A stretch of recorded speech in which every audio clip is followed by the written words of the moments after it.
Shalom teman-teman, selamat datang kembali di channel Anak-Anak Terang.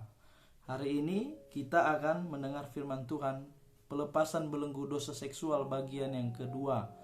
Bagian yang pertama, saudara boleh lihat di YouTube Anak-Anak Terang. Dan saya harap sebelum dengar ini, dengar dulu yang bagian pertama ya, karena berhubungan. Ini follow up-nya. Dalam pelepasan yang kedua ini, kita akan berurusan dengan imajinasi, pikiran kotor, yaitu pikiran cabul, dan juga termasuk juga sini mata keranjang, ya, dan juga mimpi basah. Saudara kasih, ketika saya sudah bertobat dari pornografi dan lain-lain, tetapi gambar itu, imajinasi itu, saudara, tidak langsung tuntas. Kadang-kadang gambar itu muncul. Saya sudah memiliki hubungan pribadi dengan Tuhan, tapi pada satu momen-momen ya, gambar itu bisa muncul, saudara. Bahkan mungkin saudara yang dalam kehidupan perkawinan ya, ada orang yang menikah nonton pornografi, gambar yang muncul itu gambaran orang yang di video porno itu, saudara. Itu sudah termasuk perzinahan di dalam hati. Ya. Jadi proses kekudusan kita, pembersihan kita, jiwa kita dari dosa seksual ini berlangsung mungkin tidak satu hari, saudara. Sesuai dengan seberapa berakar atau tertanam dosa seksual itu dalam alam sadar dan alam bawah sadar saudara. Ya, jadi kita harus punya namanya ketekunan dalam kita ikut Tuhan, ya, ketekunan, tekun melawan iblis setiap hari, tekun ya, karena dia tidak pernah berhenti, saudara. Jadi imajinasi ini adalah follow up dari bagian yang pertama, follow up dari orang yang sudah menghapus semua video pornonya, sudah berhenti seks bebas, ya, sudah berhenti, saudara, tapi masih ada di imajinasinya. Tapi firman Tuhan mengatakan itu sudah berzina juga. Ya, walaupun dia belum berbuat secara jasmani, tapi Tuhan menganggapnya sudah berbuat di dalam hati, dan itu sudah termasuk berzina. Dari Matius 5 ayat 27 dikatakan begini. Kamu telah mendengar firman jangan berzina. Tapi aku berkata kepadamu, setiap orang yang memandang perempuan serta menginginkannya sudah berzina dengan dia di dalam hatinya. Sudah, artinya masih niat saja, masih dalam imajinasi saja, saudara, dikatakan Tuhan sudah berzina. Maka dari itu, saudara, kita perlu masuk untuk pemurnian dosa seksual ini sampai ke alam pikiran, alam sadar kita, alam bawah sadar kita juga. Kita perlu belajar dan mengerti, saudara, imajinasi itu adalah sesuatu yang nyata. Tuhan di sini mempertimbangkannya sebagai sesuatu yang nyata, seperti sudah dilakukan. Lalu kita bertanya, apa sebenarnya imajinasi itu? Kenapa Tuhan menganggapnya ada? Apakah Alkitab berbicara tentang imajinasi? Saudara, kalau kita buka dulu firman Tuhan dari Kejadian 6. Kejadian pasal 6. Ya, ayat yang ke-5. Boleh kita buka firman Tuhan Kejadian 6 ayat yang ke-5. Begini firman Tuhan. Ketika dilihat Tuhan bahwa kejahatan manusia besar di bumi, dan bahwa segala kecenderungan hatinya selalu membuahkan kejahatan semata-mata.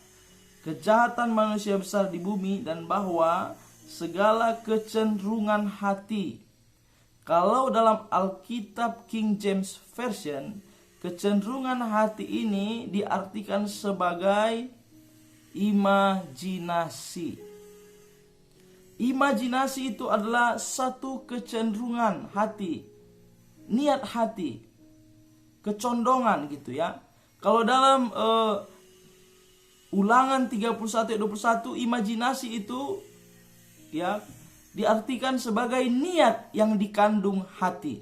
Artinya ada niat seperti sudah mengandung. Kalau mengandung itu saudara kan sudah ada kehidupannya, tapi masih di kandungan.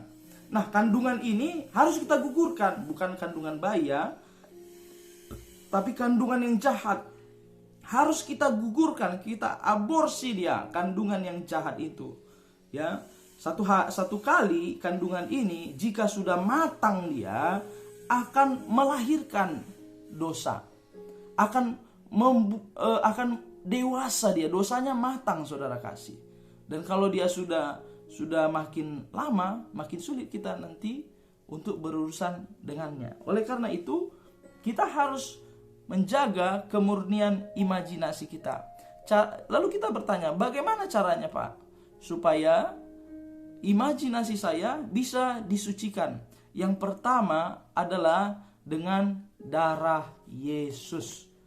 Kita buka firman Tuhan dari Ibrani 9 ayat yang keempat.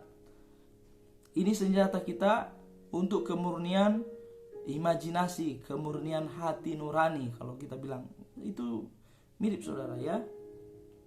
Begini katanya, betapa lebihnya darah Kristus yang oleh roh yang kekal telah mempersembahkan dirinya sendiri kepada Allah sebagai persembahan yang tak bercacat, akan menyucikan hati nurani kita dari perbuatan-perbuatan yang sia-sia, supaya kita dapat beribadah kepada Allah yang hidup. Betapa lebihnya darah Kristus akan menyucikan hati nurani kita. Darah Yesus itu berkuasa menyucikan dosa kita. Tapi bukan hanya menyucikan, menghapuskan dosa kita, tapi firman Tuhan katakan dia berkuasa menyucikan hati nurani. Sudah termasuk di sini imajinasi saudara. Ya, niat yang dikandung hati. Langsung saja kita praktek saudara. Kita praktekkan firman Tuhan. Kita berdoa ya. Kita berdoa. Saudara, saya masih mendoakan ini sampai sekarang. Saya masih doakan ini sampai sekarang. Karena mungkin kadang-kadang saya terlihat di Facebook atau apa yang mengandung sesuatu yang tidak kudus ya. Yang mengandung nafsu yang tidak sengaja terlihat kita. Makanya kita harus jaga mata kita sebenarnya. Jangan melihat-lihat yang berbau kematian. Jadi ketika dia masuk, kita minta lagi darah Yesus sucikan, supaya jangan masuk ke alam sadar kita, alam bawah sadar kita saudara. Ya, coba kita praktekkan sekarang ya. Coba ikuti seperti saya berdoa ini. Darah Yesus sucikan hati nurani saya dari perbuatan yang jahat. Darah Yesus sucikan imajinasi saya dari pikiran yang sia-sia.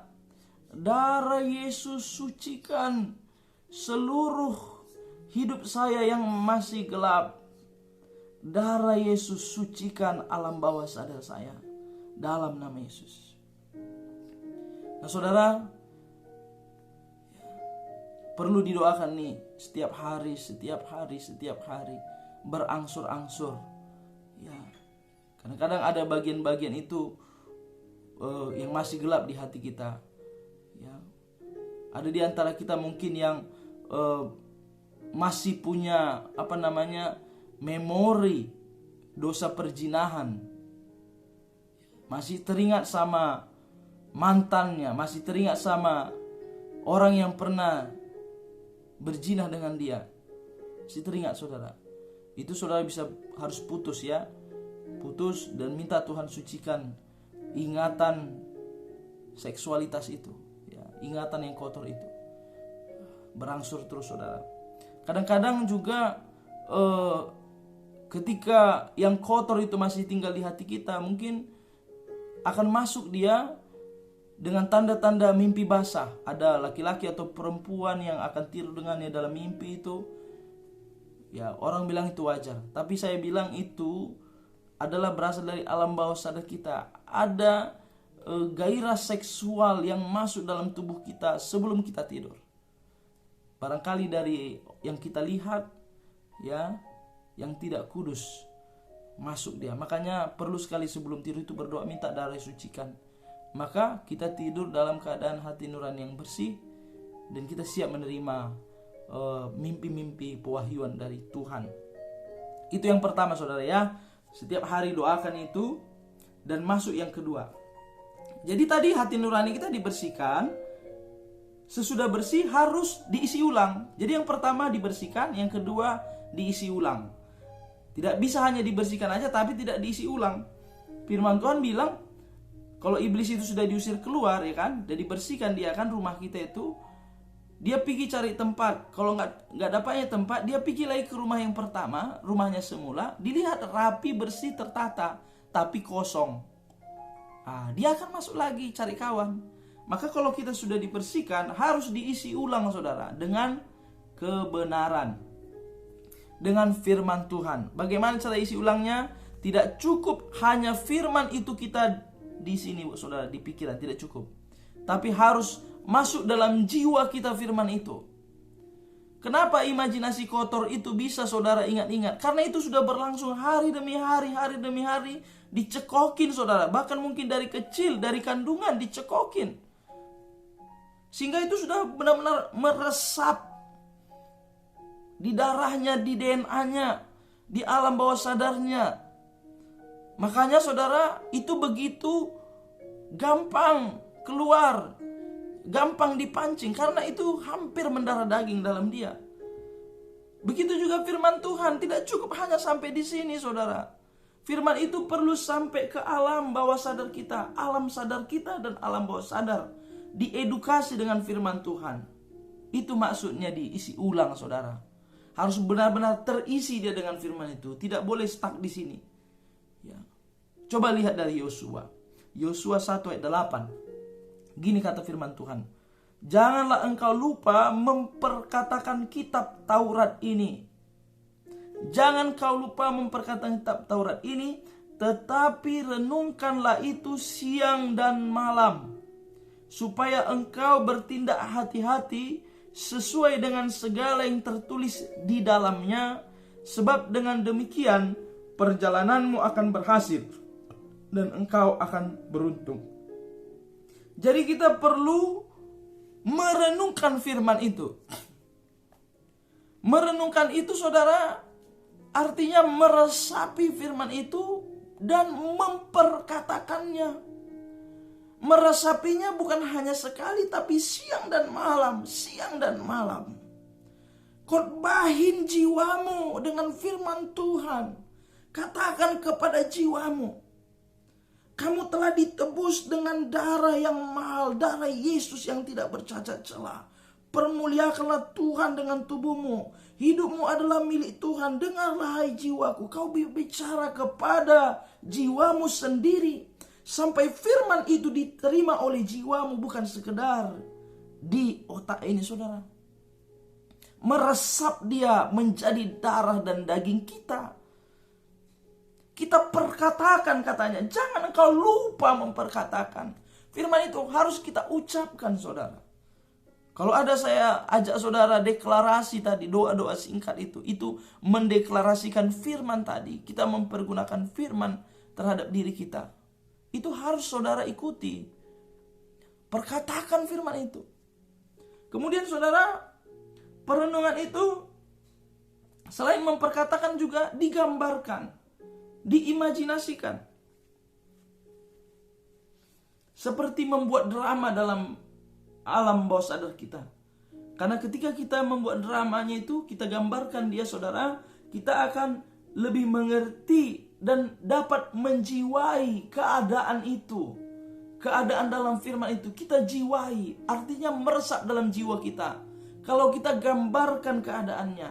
Kalau kita misalnya hanya baca tentang kematian Yesus, tapi kita tidak gambarkan itu, mungkin itu hanya jadi pengetahuan di pikiran kita yang tidak menghasilkan pertobatan.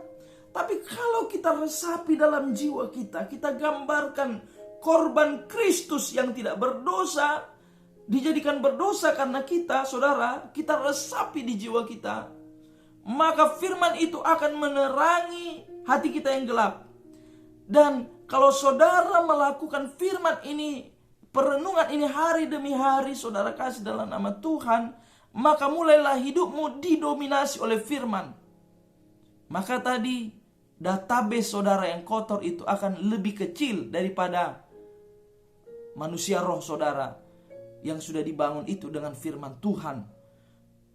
Apa nanti tidak muncul lagi, Pak? Dia mungkin akan muncul sesekali saudara, tapi dia sudah tidak kuat lagi. Energinya sudah dilemahkan, dia sudah makin lemah karena dia sudah tidak mendominasi lagi saudara.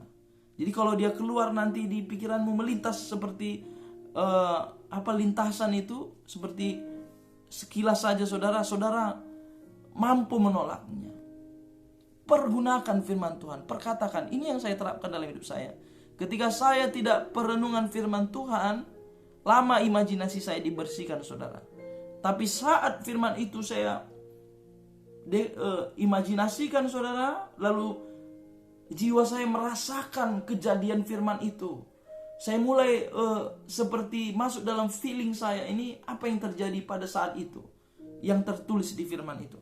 Sehingga dia lebih masuk dalam jiwa kita. Dia harus meresap dalam jiwa kita. Dua ini saudara, kalau saudara lakukan rutin, ya, maka mulailah alam bawah saudara disucikan Tuhan. Saudara tidak akan lagi mimpi basah. Ya, saya berharap tapi mimpi basah itu saudara ada juga hubungannya nanti dengan kuasa gelap, atau pernah juga berhubungan seks atau pelecehan seksual. Baca pelepasan kutuk, lihat ya YouTube pelepasan kutuk ya, video kita, dan juga pelepasan belenggu dosa seksual bagian pertama. Demikian firman Tuhan yang saya sampaikan kepada saudara. Saya berharap kita semua terus dibangun dan kemuliaan Tuhan makin nyata dalam kita. Seperti dalam Yesaya 60, bangkitlah, menjadi teranglah, sebab sesungguhnya terangmu datang, kemuliaan Tuhan sedang terbit dalam hatimu, dalam jiwamu. Ya, kekelaman menutupi seluruh bumi, semakin gelap, tapi terang Tuhan terbit atasmu, anak-anak Tuhan. Bangkit saudara. Terima kasih, Tuhan Yesus memberkati kita. Amin.